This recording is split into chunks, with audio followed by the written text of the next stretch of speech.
यहाँ क्यों आई हो? इंसानों से जान बचाने के लिए जंगल में आई हूँ, पर यहाँ आप मुझे मिल गए हैं।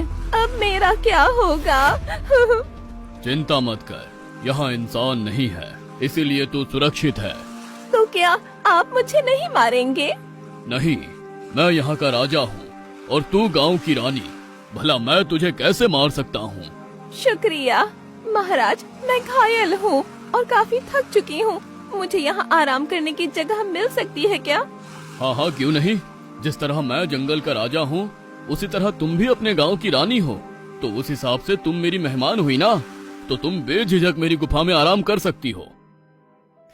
बकरी शेर के साथ उसकी गुफा में जाती है और कुछ देर तक आराम करती है।